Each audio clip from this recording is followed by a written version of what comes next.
Hola, me llamo Elena Rocío Ayala Herrera y soy estudiante de la Universidad Autónoma de Chihuahua de la Facultad de Derecho. Y mi matrícula es la 343258. Mi aportación es sobre la teoría de la ley penal, sobre las fuentes del derecho penal, su interpretación y ámbitos de validez. El primer punto a discernir son las fuentes del derecho penal y el cómo están clasificadas. Las fuentes del conocimiento pueden clasificarse de varias maneras. Nos enfocaremos en una primera clasificación identificándolas como directas e indirectas. Las primeras son las directas, son aquellas que tienen virtualidad propia para crear normas jurídicas. Cabe resaltar que la única fuente del derecho penal es la ley. En las indirectas son aquellas que no tienen esa virtualidad, pero contribuyen a la creación del derecho. Por ejemplo, todas las normas restantes que son la costumbre, la jurisprudencia y la doctrina, y los principios generales del derecho. Cabe resaltar que son importantes también los ámbitos de validez y aplicación de la ley penal, ya que la ley penal es especial porque al momento de aplicarse puede restringirse derechos humanos y garantías. Por tal motivo es necesario conocer los ámbitos de aplicación de la misma y sus excepciones. El siguiente punto a explicar son las características de la ley penal. La primera es la función pública. Esta nos dice que en su aplicación interviene el Estado y su objetivo es preservar el orden y la paz pública. La segunda es la general y preventiva. Esta aplica a todos los individuos que se encuentran en nuestro territorio, ya sea transitorio o permanentemente.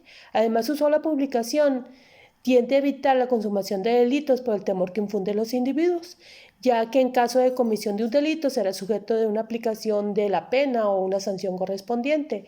La tercera es la que castiga conductas que dañan materialmente a la sociedad o de manera formal al individuo. La cuarta es la del derecho normativo, dado que se constituye de un conjunto de normas relativas a tipos penales. La quinta es la que es la sancionadora y punitiva, puesto que las conductas cometidas contrarias a derecho tendrán como resultado la aplicación de una sanción o una pena. Nuestro siguiente punto a explicar es la clasificación de las clases de interpretación de la ley penal. Cuando se hace referencia a la interpretación de la ley penal, el objetivo es conocer su contenido, su objeto, por qué, para qué de la norma, así como su sentido de aplicación. Para describir la voluntad de la ley en forma sistematizada, debe tenerse en cuenta tres principios básicos a saber.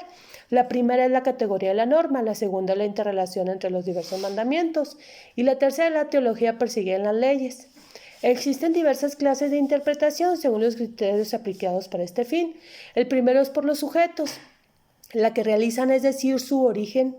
Se habla de interpretación privada o doctrinal, judicial o jurisdiccional y auténtica o legislativa. La segunda es por los medios o métodos empleados que se clasifican en gramatical y lógica o teológica. Y la tercera es por los resultados. En cuanto al resultado, se divide en declarativa, extensiva y progresiva. En nuestro siguiente punto a explicar están los ámbitos de aplicación de la ley penal. Esta nos dice que el ámbito de validez de la ley penal determina los alcances y límites de la ley penal. Encontramos el ámbito material. Este nos dice que las normas aplicables, el ámbito temporal, que determina el momento y hasta cuándo está vigente la norma. El ámbito espacial, que determina en qué demarcación geográfica o espacio tiene aplicación la norma. Y por último, el ámbito personal, que señala a quién o a quiénes se aplica la norma. El ámbito espacial de validez nos dice que las leyes penales no pueden sancionar más allá del territorio del Estado, que las dictó, pero es aplicable a todos los que se encuentran dentro de su país, y la ley penal no se aplica a nadie fuera de dicho territorio. El ámbito temporal de validez, como principio, tendremos la irretroactividad de las leyes penales. Las conductas delictivas serán sancionadas por la ley penal vigente al momento de ser cometidas.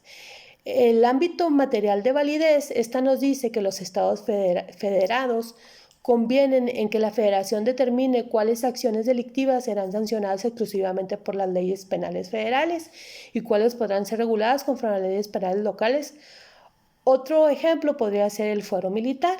El ámbito personal de validez, esta nos dice que ninguna condición personal puede oponerse a la aplicación de las leyes penales, con aceptación de ciertos individuos que pertenecen a los órganos del Estado.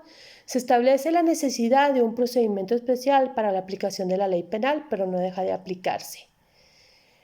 El otro punto a discernir nos dice que definamos el principio de la legalidad en nuestra Constitución.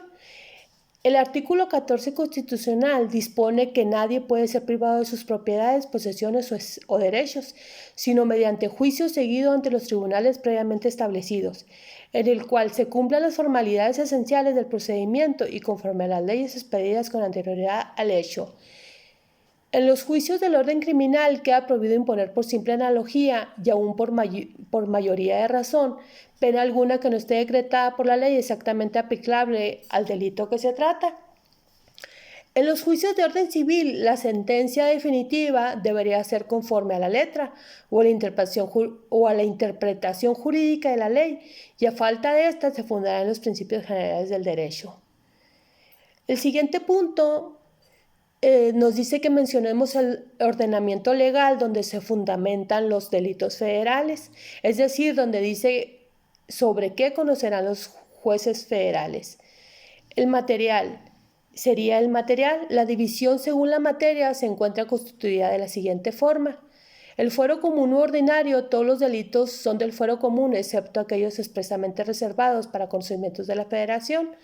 El fuero federal o excepcional, este comprende los delitos que afectan a la Federación de manera o de modo directo, delitos que se encuentran citados en el artículo 50 de la Ley Orgánica del Poder Judicial de la Federación. O del fuero militar o castrense, este nos dice que tanto el ejército como las fuerzas armadas del país se rigen por una legislación especial. La facultad para regirse por sus propias leyes se encuentra reconocida en los artículos 10 y 13 de la Constitución Política de los Estados Unidos Mexicanos.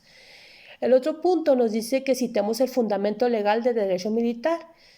El artículo 10 nos dice que los habitantes de los Estados Unidos mexicanos tienen derecho a poseer armas en su domicilio para su seguridad y legítima defensa, con excepción de las prohibidas por la Ley Federal de las Reservas para el uso exclusivo de las Fuerzas Armadas Permanentes del Cuerpo de Reserva. El artículo 13 nos dice que nadie puede ser juzgado por leyes privativas ni por tribunales especiales. Ninguna persona o corporación puede tener fuero ni gozar más emolumentos que los que sean compensación de servicios públicos y estén fijados por la ley. Y para concluir, el derecho penal es sin duda alguna una materia de estudio singularmente interesante que nos permite conocer al momento de estudiar su desarrollo histórico, las diferentes maneras de pensamiento del ser humano a lo largo de la historia, porque con gran certeza la historia del derecho penal es la historia del ser humano mismo. Aquí termino mi exposición. Muchas gracias.